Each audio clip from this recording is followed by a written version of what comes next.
Bien, donc je vais me présenter. Donc je m'appelle Bernard Germain, j'habite en Bretagne, entre Saint-Quay-Portrieux et Paimpol, donc sur la côte nord, dans les Côtes d'Armor. Et il y a 3 ans et demi, je connaissais rien à la méthanisation.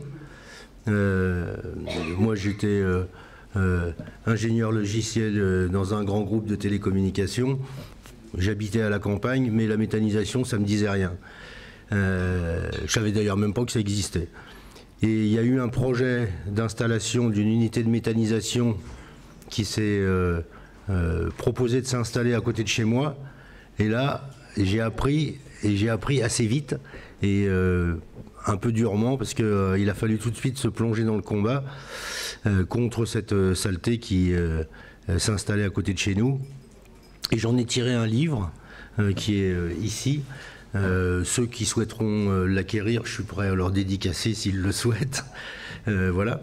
Et donc je vais vous parler un petit peu de ce que c'est que la méthanisation sur la base de mon expérience.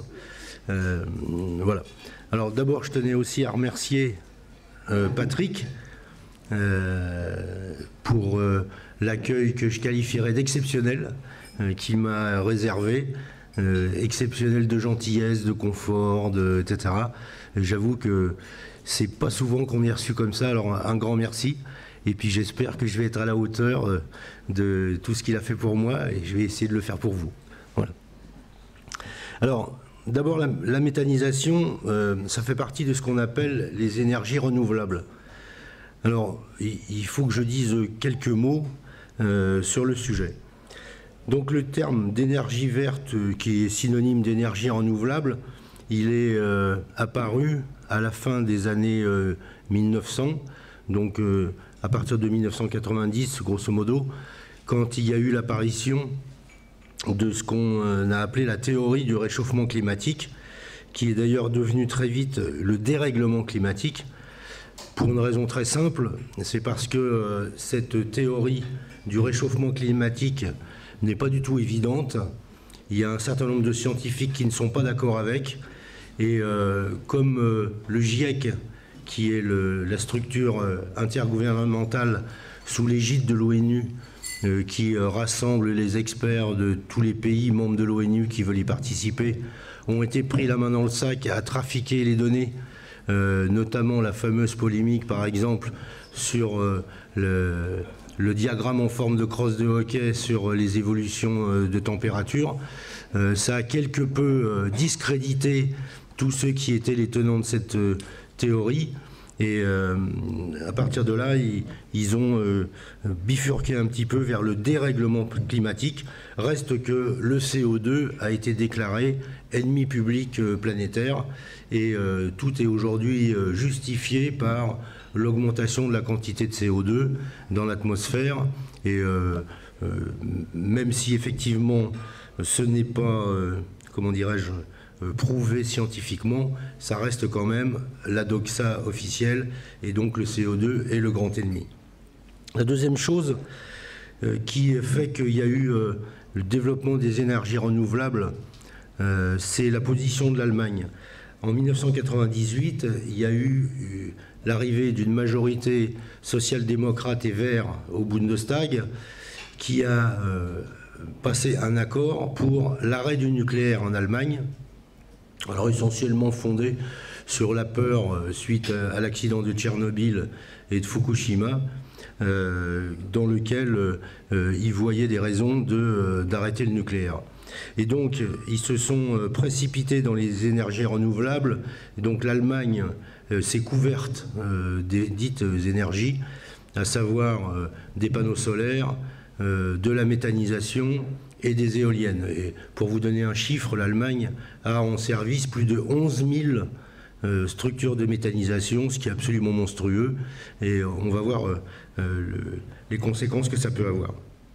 Alors, en France, c'est le général de Gaulle qui a choisi pour l'indépendance énergétique du pays de recourir massivement à l'énergie nucléaire, et c'est les présidents Pompidou et Giscard qui ont mis en œuvre cette technologie. et qui ont effectivement construit ce qui a permis de produire de manière massive donc de l'énergie nucléaire, de l'électricité, donc à un prix défiant toute concurrence, et en notant que c'est l'énergie qui est la plus décarbonée, puisque pour 1 mégawatt d'électricité, c'est 3 grammes de CO2. À rapprocher d'une centrale à charbon, pour 1 mégawatt d'une centrale à charbon, c'est 850 grammes.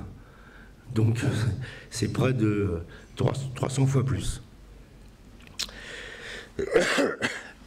Donc on n'est plus dans cette situation extrêmement favorable qui existait du temps du général de Gaulle, essentiellement parce que il y a 2 raisons. La première, c'est que les Allemands ne supportaient pas l'avantage extraordinaire que représentait ce parc nucléaire français, et donc pour les industries allemandes, le coût de l'énergie pour pouvoir fonctionner par rapport au coût de l'énergie en France était considéré comme totalement, comment dirais-je, totalement, j'arrive pas à trouver le mot, excusez-moi,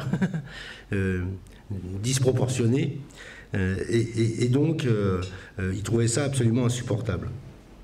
Alors, quant à l'Europe, elle a voulu,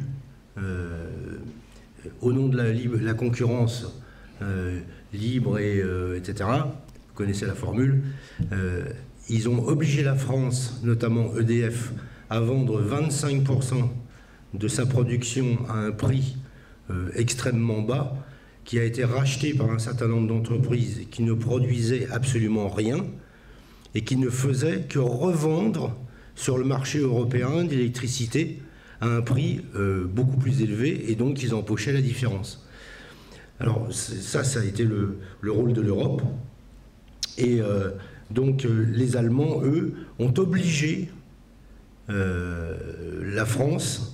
l'Europe à coupler le prix de l'électricité au prix du gaz, que eux, Allemands, utilisaient massivement en remplacement du nucléaire. Donc la France a perdu totalement les avantages qu'elle avait, et par exemple la crise que nous constatons aujourd'hui, il suffirait de décorréler le prix du gaz du prix de l'électricité et utiliser l'électricité fabriquée en France en supprimant cette obligation de vendre à 25%, et il n'y aurait plus de problème pour la France. Mais grâce à tout le système qui a été mis en place à cause de la position des Allemands qui est dominante en Europe, nous sommes plongés dans la crise dans laquelle nous constatons aujourd'hui tous les effets absolument catastrophiques. Donc la conclusion à laquelle j'arrive, c'est que c'est par idéologie, et uniquement par idéologie, qu'il y a aujourd'hui une propagande étatique qui est faite sur la promotion des énergies renouvelables, notamment la méthanisation qui en fait partie.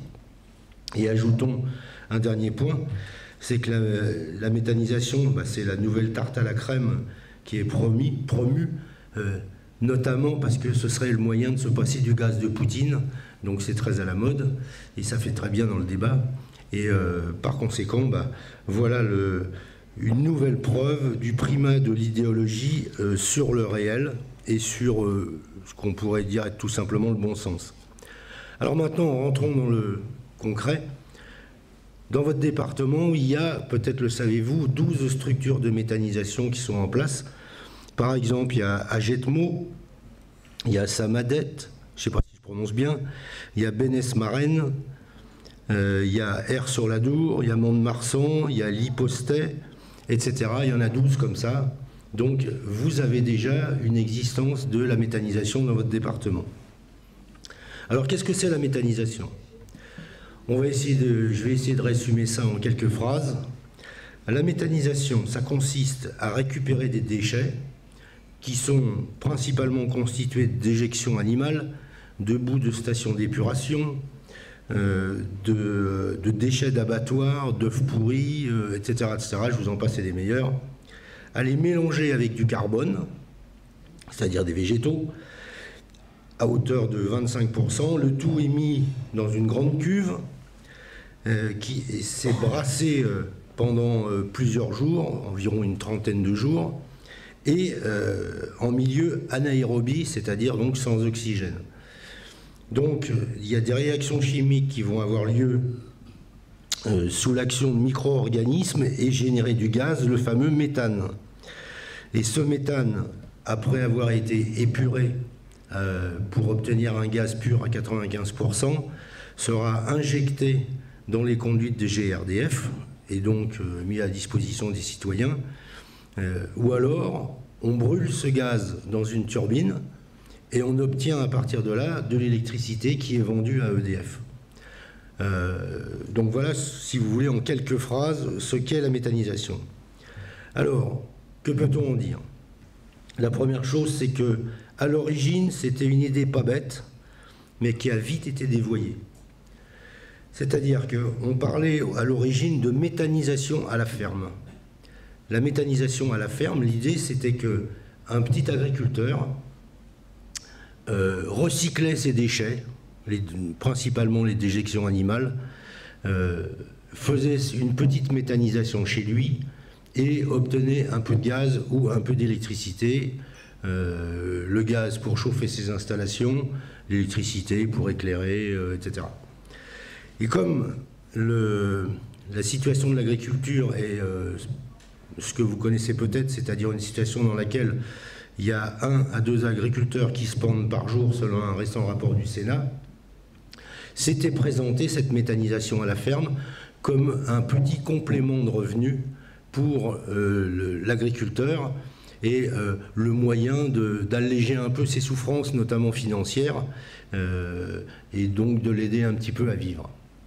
Sauf que cette méthanisation à la ferme, elle n'a pas duré longtemps, parce que il y a eu quelques petits malins qui ont bien compris qu'il y avait beaucoup d'argent à gagner avec la méthanisation, essentiellement parce qu'il y a 20 à 70% de subventions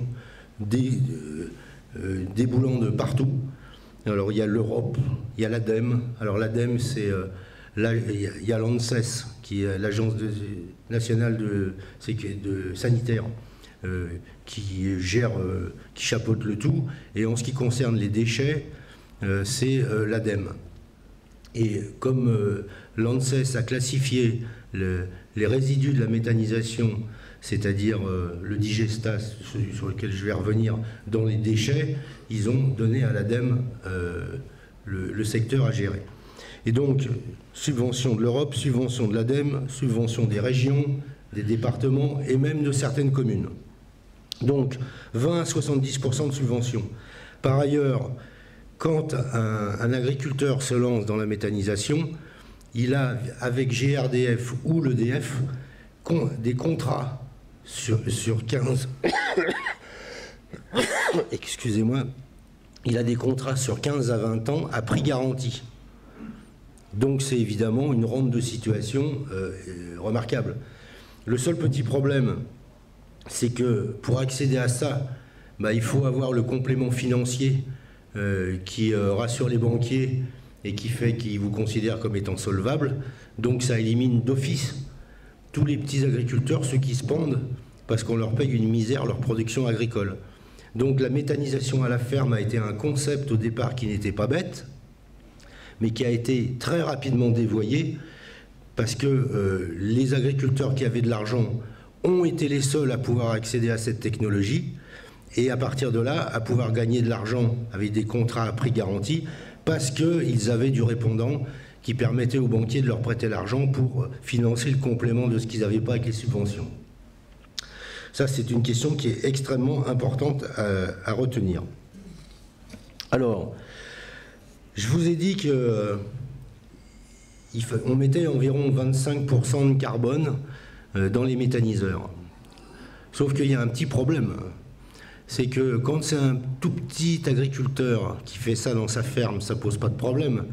Mais quand on a, par exemple, comme à Corcou-les-Lognes, qui fait l'objet du dernier chapitre de mon livre, une structure qui va recycler 500 000 tonnes de déchets par an, ça veut dire 1400 tonnes par jour.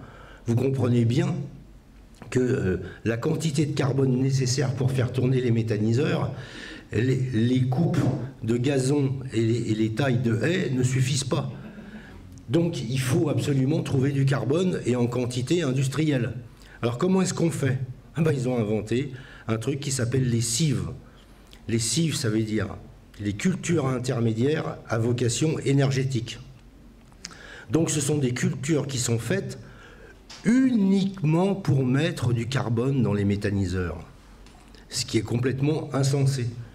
Et c'est pourtant la vérité. Alors fin 2020, il y avait environ 1000 méthaniseurs qui étaient en service en France, et le CSNM, c'est-à-dire le collectif scientifique national méthanisation, qui est composé uniquement de scientifiques et d'agronomes, a fait le calcul de ce qu'il fallait comme carbone et donc comme surface agricole pour fournir le carbone nécessaire aux méthaniseurs pour fonctionner. Et à l'époque, pour ces 1000 méthaniseurs, ils ont calculé que la surface agricole nécessaire, je dis bien la surface agricole nécessaire, représentait l'équivalent de 3 à 4 départements français. Alors maintenant, il y a un autre chiffre qu'il faut connaître, c'est que l'ADEME a comme objectif, donc aujourd'hui il y a grosso modo 1400 méthaniseurs en service. L'objectif de l'ADEME en 2050, c'est d'avoir 8200 méthaniseurs en service, c'est-à-dire grosso modo 8 fois plus. Et à ce moment-là, ça veut dire que les surfaces agricoles nécessaires pour fournir le carbone représenteraient plus de 30 départements français. Surface agricole nécessaire pour fournir le carbone. Donc c'est, on peut le dire au sens propre du terme, un authentique délire. Alors maintenant, venons-en à ce qu'est l'équation économique. Donc là c'est pareil, on commence à prendre conscience du côté complètement invraisemblable de l'affaire. Quand il rentre une tonne de déchets, il en ressort 90% de résidus qui sont eux-mêmes les déchets de la méthanisation. Donc si vous avez 1000 kilos qui rentrent, une tonne, vous aurez 900 kilos de déchets à la sortie. Le déchet en question, ça s'appelle du digestat. On va y revenir. Et on va donc obtenir 10% de gaz. Voilà. Et le 10% de gaz, il faut le nettoyer. On va en enlever près de la moitié, c'est-à-dire 40%. Donc il reste 6% de méthane à la sortie. Donc pour une tonne qui rentre, on obtient 90% de déchets et 6% de méthane. Donc ça a tombé par terre. Tellement l'équation est grotesque, et tout ça en mettant des millions pour avoir toutes ces installations. Alors maintenant, on va commencer à rentrer dans les choses qui fâchent. Quels sont les problèmes que pose la méthanisation? Alors, en préalable, je voudrais vous dire que, d'abord, si vous voulez me fâcher ou me contrarier, dites-moi que je suis un écologiste. Je n'ai rien à voir avec Madame Sardine Ruisseau, plus connue sous le nom de Sandrine Rousseau, qui donne une vision absolument détestable et ridicule de ce que serait l'écologie. Moi, je suis un défenseur de l'environnement, ce qui n'a strictement rien à voir, puisque moi, je parle de l'environnement, elle ne sait même pas de quoi il s'agit. Deuxième chose, vous avez sans doute noté qu'il y a en permanence une intoxication de masse sur le plan ce qu'on peut résumer par la formule, il faut sauver la planète. Alors on bourre la tête des jeunes avec ça, et quand on interroge les jeunes répondent, bah oui, effectivement, première de nos préoccupations, sauver la planète. Alors, je vous ai dit tout à l'heure ce que je pensais, moi, des scientifiques, notamment du GIEC, sur le sujet. C'est pour le moins pas évident du tout. Et la conclusion à laquelle ils arrivent, à savoir que le CO2 serait le responsable de tout, pour ce qui me concerne, je la conteste de plus en plus, parce que plus je lis d'études scientifiques sur le sujet et de gens sérieux qui ont des arguments, etc., plus je m'aperçois que c'est une escroquerie absolument phénoménale qui a lieu à l'échelle mondiale et qui intoxique absolument tout le monde. Mais admettons que la théorie du CO2, responsable du dérèglement climatique, soit pertinente. On peut quand même en déduire tout un tas de choses avec la méthanisation qui posent de vrais problèmes. D'abord, premièrement, au-dessus de la méthanisation, des cuves de méthanisation, vous avez des bâches. par exemple, sur le livre que j'ai écrit, vous voyez en couverture ces bâches blanches qui sont souvent vertes. Ce sont des bâches. Et par conséquent, une bâche, très rapidement, ça se met à fuir. D'accord? Le GIEC lui-même reconnaît qu'il y a environ 10% en moyenne de fuite. Mais qu'est-ce qui part dans l'espace? C'est du méthane. Et quel est le pouvoir de gaz à effet de serre du méthane? Il est 25 fois plus puissant que le CO2. 25 fois plus puissant. Donc, c'est déjà un premier problème. Deuxième point, qu'est-ce qui ressort de la méthanisation à la sortie? C'est du digestat. Le digestat, c'est 80% de liquide et 20% de solide. Alors donc, il va être répandu à la surface des champs. On vous explique gentiment que c'est un engrais écologique et que c'est excellent pour la nature. Alors, c'est principalement, comme je l'ai dit, du liquide. Et qu'est-ce qu'il y a dans ce liquide? Eh bien, c'est pour l'essentiel de l'azote sous forme ammoniacale. D'accord? Donc, que se passe-t-il? Il est répandu à la surface des champs. Et lorsque cet azote ammoniacal rentre au contact de l'air, il va s'oxyder. Et il va produire ce qu'on appelle du protoxyde d'azote. Le protoxyde d'azote, c'est le gaz que respirent les gamins qui les fait rigoler, là. Ou alors ce que vous avez dans les bombes à chantilly, là, pour propulser la chantilly. C'est du protoxyde d'azote qu'il y a là-dedans. Eh bien, sachez que ce protoxyde d'azote, il a un pouvoir de gaz à effet de serre. Eh bien, le pouvoir de gaz à effet de serre du protoxyde d'azote, il est, tenez-vous bien, écoutez-moi bien, il est 298 fois plus fort que le CO2, près de 300 fois plus puissant. Et il a une durée de vie de 100 ans. D'accord? Alors, je prends un exemple, parce que moi j'ai fait le calcul. Quand vous regardez Corcaux-les-Lognes, 500 000 tonnes de déchets en entrée, presque 500 000 tonnes en sortie, 497 000 d'après eux. Si vous mettez 15 tonnes à l'hectare de cette saleté, vous arrivez à 33 000 hectares. 33 000 hectares sur lesquels il va y avoir production massive de protoxyde d'azote qui va partir dans l'atmosphère. Et je vous rappelle qu'en Allemagne, il y a 11 000 méthaniseurs qui sont en service, ils en veulent 8 200 en France. Donc vous imaginez la quantité de protoxyde d'azote que vous balancez dans l'atmosphère. Alors, on vous bassine avec le CO2, mais personne ne vous parle des fuites de méthane et personne ne vous parle du protoxyde d'azote qui est produit. Et c'est pourtant tout à fait officiel. Je veux dire, personne ne le conteste, mais vous ne le verrez jamais écrit dans les documents des propagandistes de la méthanisation. Alors, ce digestat, il a aussi d'autres vertus, si j'ose dire. C'est que quand il est pendu, il tue instantanément toutes les abeilles qui sont autour. Il y avait un article, pour ceux que ça intéresse, de janvier 2019 du Monde, qui s'était rendu à côté de Cahors et qui avait fait toute une page sur le sujet, démontrant effectivement que toutes les abeilles crevaient autour. Et quand le digestat qui est à 80% liquide descend dans la nappe phréatique, enfin descend dans les sols, il y va plus ou moins rapidement en fonction des sols auxquels il a affaire. Alors si c'est par exemple des sols karstiques, comme dans la région de Cahors, qui sont des sols assez secs, assez fracturés, donc ça descend extrêmement vite dans la nappe phréatique.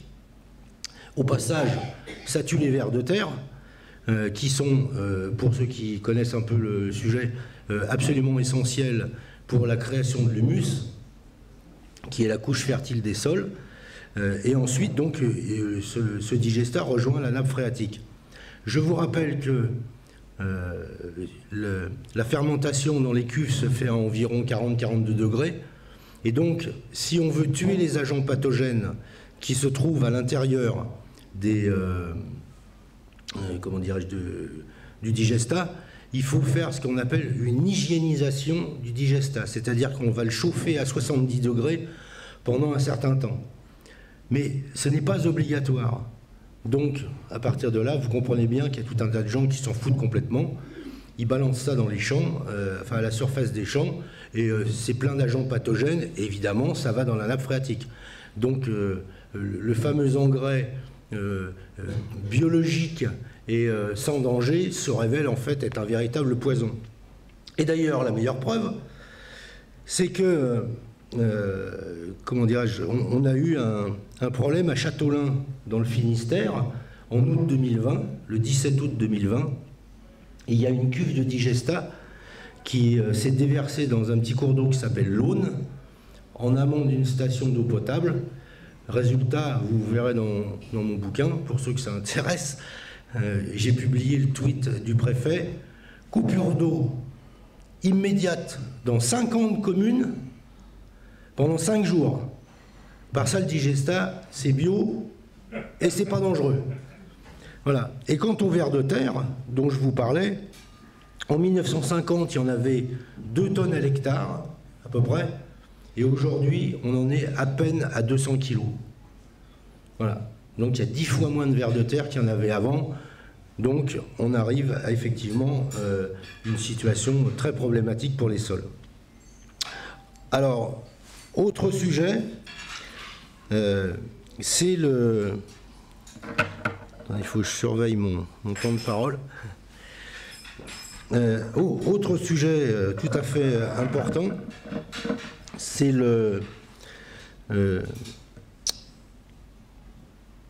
fait que c'est dangereux. Alors, je ne vais pas vous faire la liste de tous les accidents qu'il y a pu y avoir, je vais simplement vous en citer 2. Par exemple, la méthanisation de Saint-Gilles-du-Ménez, à côté de Rennes, a été entièrement détruite suite à une explosion, puisque le méthane, évidemment, ça explose et ça brûle. Donc, il y a eu une explosion qui a foutu le feu à l'ensemble de l'installation, qui a été entièrement détruite. Et deuxièmement, au mois d'août, là, cette année, il y a eu un accident dans l'Aisne. 2 ouvriers qui étaient dans une cuve ont été gravement intoxiqués, et il y en a un des 2 qui est mort. Voilà. Donc, si vous allez sur Internet, vous pourrez sans aucun problème trouver tous les dangers que représente la méthanisation. Alors, pour la population, est-ce que c'est bien? Ah bah, je vous laisse juge. D'abord, le prix de votre maison va baisser de 30 à 40% instantanément à partir du moment où il y a une structure de méthanisation qui s'installe à côté de chez vous. Deuxièmement, vous avez le bruit et les risques d'accident à cause de la noria des camions qui amènent les déchets et qui ramènent du digestat. Comme les routes ne sont pas prévues pour la circulation de camions, la plupart du temps qui sont assez gros, bah, elles vont être défoncées. Qui c'est qui va payer? Bah, le contribuable, évidemment, c'est pas eux. Vous avez les installations qui, comme vous pouvez l'imaginer, ne tournent pas dans un silence parfait. Vous avez des odeurs nauséabondes, notamment du H2S, c'est-à-dire de l'hydrogène sulfuré. Donc ça sent l'œuf pourri, pour faire simple. Vous avez les mouches l'été, et puis vous avez bien évidemment la vue sympathique quand vous êtes venu prendre votre retraite en campagne, ou que vous habitez à la campagne dans un petit coin sympathique, on vous met une méthanisation, vous comprenez tout de suite en quoi ça peut vous être intéressant. Alors maintenant, le problème qui est le plus grave, c'est l'appauvrissement des sols. Bon, je ne vais pas rentrer dans le détail parce que d'abord je ne vais pas avoir le temps, et puis deuxièmement, je ne veux pas non plus être trop technique. Disons que simplement, les sols sont ce qu'on appelle des puits de carbone. C'est-à-dire qu'ils emprisonnent des quantités phénoménales de carbone, et normalement, avec la création d'humus, ils servent évidemment à associer les différentes molécules et à former de l'humus. Avec la méthanisation et l'épandage de tous les digestats, on a une accélération du cycle du carbone qui fait qu'une partie considérable de ce carbone stocké dans la terre est libéré et repart dans l'atmosphère. Et deuxièmement, vous avez une chute extrêmement rapide, puisqu'il n'y a plus le carbone nécessaire, du taux de matière organique dans le sol, c'est-à-dire l'humus, et donc un appauvrissement des sols parce que la couche d'humus devient de plus en plus faible. Et ça a des conséquences qui sont tout à fait graves. Par exemple, une baisse de la perméabilité des sols. Les sols qui sont les plus perméables, eh bien c'est par exemple les sols des forêts. Quand vous marchez, vous avez l'impression de marcher sur du sol qui est, je sais pas, comme des espèces de coussins, là. Il n'y a aucune dureté, etc. Et il n'y a jamais d'inondation quand il y a des forêts, parce que le sol absorbe.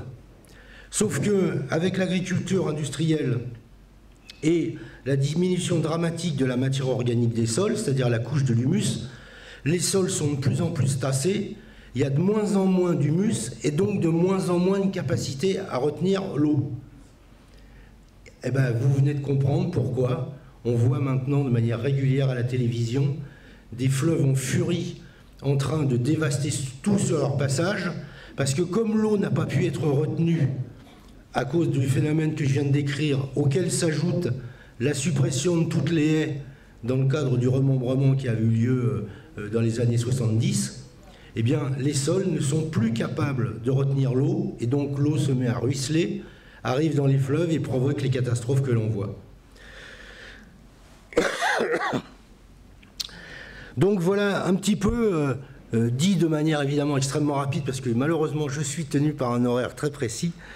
Donc voilà à grands traits les principaux problèmes qui sont liés à la méthanisation. Vous voyez que c'est quand même pas des petites affaires secondaires, c'est des vrais problèmes. Alors maintenant, il y a un autre grand problème qui est posé avec la méthanisation, c'est celui du non-respect de la démocratie. Alors, vous pourriez me dire, oh là là, pourquoi parlez-vous de ça?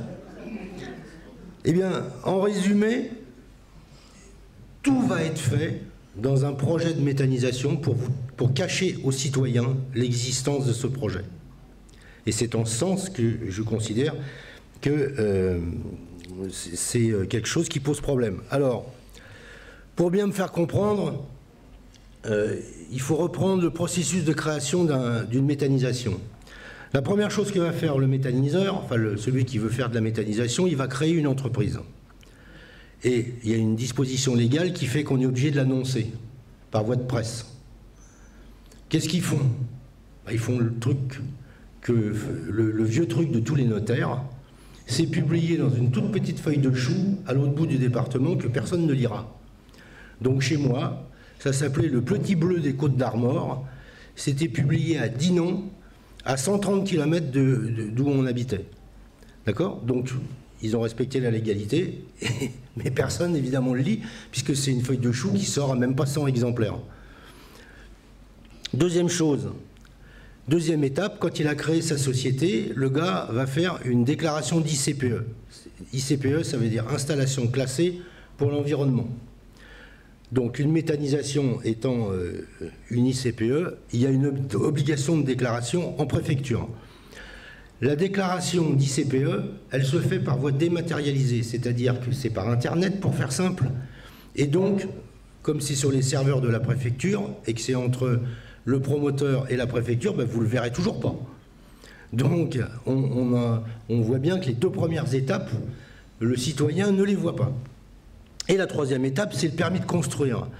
Donc le permis de construire, il peut être déposé soit en mairie, soit directement à la préfecture. Si c'est posé directement à la préfecture, vous n'en avez pas d'information. Si c'est déposé au niveau de la mairie, le maire, normalement, est tenu légalement d'afficher la demande de permis de construire. Il va rendre un avis et ensuite transmettre au préfet. Et c'est le préfet qui accorde ou pas le permis de construire. Alors vous voyez que si les choses se passent bien, pour le méthaniseur, ben vous ne serez jamais au courant, avant qu'il y ait le panneau qui est en bord de route, annonçant que le permis de construire numéro 1 tel a été accordé à monsieur machin pour faire ceci ou cela. Donc vous ne verrez rien. Et pourtant, l'article 7 du préambule de la Constitution dit, qui concerne l'environnement, dit très clairement que pour tous les projets qui concernent les sujets qui touchent à l'environnement, il doit obligatoirement y avoir une information des citoyens et éventuellement une consultation avant la mise en œuvre des 10 projets. Donc c'est une volonté absolument délibérée de cacher les choses, et c'était un petit peu la discussion qu'on avait à table à midi, les sachants, c'est-à-dire le promoteur, l'État qui soutient cette politique représenté par le préfet, le maire, etc., tous ces gens-là considèrent qu'on est des abrutis, qu'on ne comprend rien, qu'eux savent quel est l'intérêt général bien compris, et par conséquent, ils font tout ce qu'ils peuvent pour échapper à l'information des citoyens et à pouvoir les consulter. Et donc, comme vous êtes trop bêtes pour comprendre, on ne va pas vous demander votre avis. Alors, question, comment est-ce qu'on fait pour s'opposer? Alors, on peut s'opposer à deux moments. On peut s'opposer au moment de la déclaration d'ICPE. Alors, si vous avez eu la chance d'être informé de la création de la société, vous pouvez surveiller au niveau de la préfecture et vous pouvez aller demander régulièrement, vous avez le droit d'accéder à ces informations, quelle est la déclaration d'ICPE qui a été faite par l'entreprise Intel. Et ils sont tenus de vous la donner. S'ils ne vous la donnent pas, vous pouvez faire recours auprès de la CADA, qui est un service qui ordonnera à la préfecture de vous donner les papiers. Et vous avez une possibilité de vous opposer pendant 2 mois. Si vous laissez passer les 2 mois, c'est mort. Vous ne pourrez pas vous opposer à la demande d'ICPE. Donc, évidemment, la consigne passe par les marchands qui vendent les méthaniseurs. Surtout, ne dites pas que vous avez fait une demande d'ICPE. Voilà. Et ensuite, la deuxième façon de pouvoir attaquer, c'est lors de la publication du permis de construire. Donc, vous avez là aussi 2 mois à partir du moment où le panneau est planté en bord de route. Et encore, pas toujours, puisque nous, par exemple, dans notre cas, le panneau était à 80 mètres à l'intérieur des terres, sur un tout petit chemin, et c'est 48 heures avant le délai final pour faire des recours, qu'il y a un promeneur qui a vu le panneau et qui a donné l'alerte, et en 24 heures, il y avait 200 personnes sur le site avec les gendarmes qui étaient là complètement affolés, évidemment, parce que 200 personnes en une journée qui s'amènent, et le promoteur qui a essayé de nous expliquer que ce qu'il faisait était très bien, etc. Enfin bon, voilà. Alors, la première chose à faire dans l'ordre, c'est de faire un recours amiable auprès du maire, auprès du préfet et auprès du promoteur. S'il ne répond pas sous les 10 jours, vous êtes fondé à attaquer l'ICPE si vous avez eu le temps, et le permis de construire si vous n'avez pas eu le temps que vous l'avez trouvé. C'est le tribunal administratif qui est compétent. Si vous perdez en première instance, vous allez à la cour d'appel administrative dont vous dépendez, vous, ce sera Bordeaux. Et si vous êtes encore perdant et que vous voulez encore vous battre, le dernier recours, c'est le Conseil d'État. Alors, qu'est-ce qu'on peut invoquer? Par exemple, la présence de monuments classés, des zones Natura 2000, des zones humides clairement référencées, des cours d'eau qui sont trop proches, des lignes électriques trop proches, une voie de circulation importante qui passe juste à côté, etc. Voilà. Enfin, il y a plein de choses qu'on peut faire, qu'on peut invoquer. Alors, qui est-ce qui peut contester? Alors là, il y a de nouveau encore un piège. Le piège, c'est quoi? C'est que la réaction normale des gens, quand ils sont confrontés à ça, c'est de créer une association. Certains un collectif, mais la plupart du temps, ils créent une association. Et donc, l'association fait un recours. Eh bien, vous avez perdu automatiquement dans ce cas-là.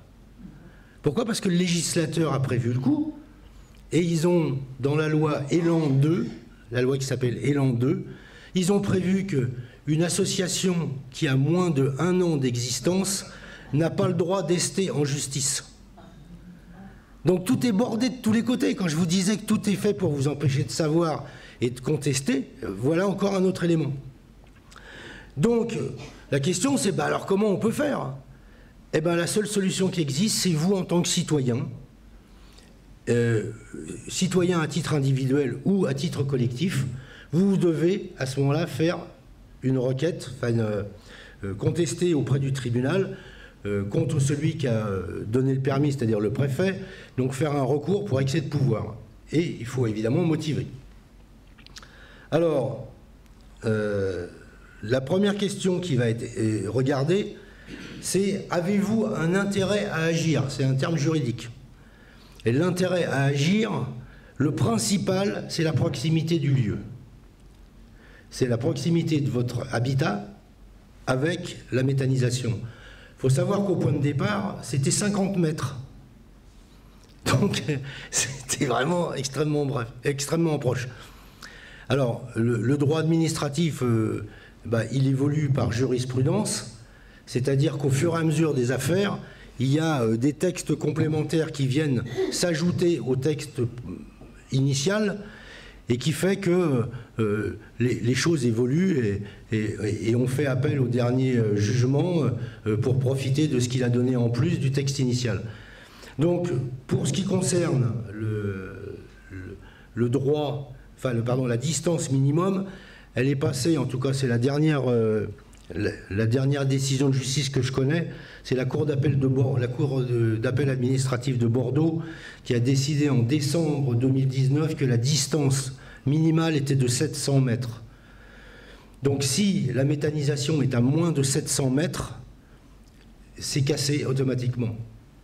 Enfin, vous êtes recevable et vous avez le droit d'invoquer et le juge cassera pour excès de pouvoir la décision du préfet. Alors, il faut savoir comment est calculé les 700 mètres. Alors les 700 mètres, ce n'est pas la maison proprement dite, c'est la limite de propriété. Alors imaginons que vous avez un jardin carré, vous avez votre maison qui est bien pile au milieu et la méthanisation qui est plus loin. On va prendre l'endroit de votre jardin qui est fait de la limite de propriété de votre jardin, qui est le plus près de la méthanisation, et on va prendre à l'inverse la limite de propriété de la méthanisation qui est la plus proche de votre habitation. Il y a des logiciels spécialisés chez les avocats, chez les géomètres, etc. Et ils vont calculer avec les points GPS quelle est la distance exacte. Vous êtes à 700 mètres, vous avez encore le droit. Vous êtes à plus de 700 mètres, vous n'avez pas le droit. Donc la première chose qu'ils vont vérifier, c'est avez-vous un intérêt à agir. Alors, ensuite, c'est le déroulé, vous prenez un avocat, vous allez ester en justice, etc. Au final, qu'est-ce qu'on peut dire? On peut dire que, pour les raisons que je viens de vous indiquer, la méthanisation, ça coûte une fortune. Contrairement à l'idée initiale, ce n'est pas du tout quelque chose qui est intéressant socialement, puisque les petits agriculteurs en sont écartés. Par contre, ceux qui sont riches deviennent des énergiculteurs dont c'est l'activité principale, l'agriculture ne devenant qu'une activité secondaire pour eux. Parce que ce qui va leur apporter de l'argent, c'est pas les vaches, les cochons, les poulets ou je sais pas quoi, ou le maïs qu'ils vont produire, c'est l'argent qu'ils vont gagner grâce à leur subvention et les contrats sur 15 ou 20 ans à prix garanti. De plus, ça occasionne des nuisances qui sont absolument considérables, puisque que ce soit l'atmosphère, que ce soit l'environnement ou les populations, tout le monde va, comment dirais-je, payer, d'une manière ou d'une autre. Et c'est la, comment dirais-je, je crois c'est un petit peu ça qui résume l'ensemble du problème. La méthanisation, c'est vraiment le triomphe de l'intérêt particulier sur l'intérêt général. Et je crois que ça résume bien le problème qui est posé à cette occasion et qui fait que c'est invraisemblable que la classe politique, qui est d'une paresse intellectuelle consternante, ne s'intéresse pas à ces sujets, parce que s'ils s'intéressaient, ils ne voteraient pas.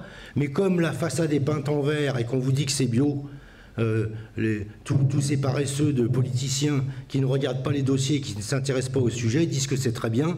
Et donc, on impose à la population, au nom de l'intérêt particulier de quelques-uns, des choses qui vont avoir des conséquences absolument redoutables en termes de conséquences. À noter également que ça n'apporte absolument aucun emploi, contrairement à ce qui est dit. Par exemple, la méthanisation de Corcouët, je rappelle 500 000 tonnes par an, ça va créer 21 emplois. Donc avec ça, on est sauvé. Et quant au matériel, pour l'essentiel, les entreprises qui produisent des matériels pour la méthanisation, ils sont allemands et danois. D'accord? Donc, c'est pareil, aucun enrichissement pour la France, aucun intérêt, etc. Alors, en guise de conclusion, je pourrais vous dire 3 choses. C'est que la méthanisation, c'est une escroquerie, comme je pense vous l'avoir démontré, sur tous les plans, que ce soit économique, environnemental et pour la population. Maintenant, comme je viens de le dire, comme la façade est peinte en vert, et que nos politiques ne cherchent même pas à savoir de quoi il s'agit, donc ils applaudissent et ils votent tout et n'importe quoi dans ce domaine. Et le dernier point, c'est que c'est un exemple absolument parfait du triomphe de l'idéologie sur, comment dirais-je, le simple bon sens et, comment dirais-je, disons que ça signe la nullité de nos gouvernants sur ces sujets et le fait qu'il est urgent que des gens se mobilisent contre cette dernière escroquerie écologiste et que c'est vraiment un problème qui va vraiment toucher massivement nos campagnes. Je terminerai juste en vous donnant un chiffre. Pour les 4 départements bretons, le 22, le 29, le 56 et le 35, leur objectif pour 2050, c'est qu'il y ait 363 méthaniseurs en service. Ça fait un méthaniseur tous les 7 à 8 km. Donc, c'est-à-dire que la Bretagne sera totalement saccagée pour quelques individus, pour le triomphe de leurs intérêts particuliers.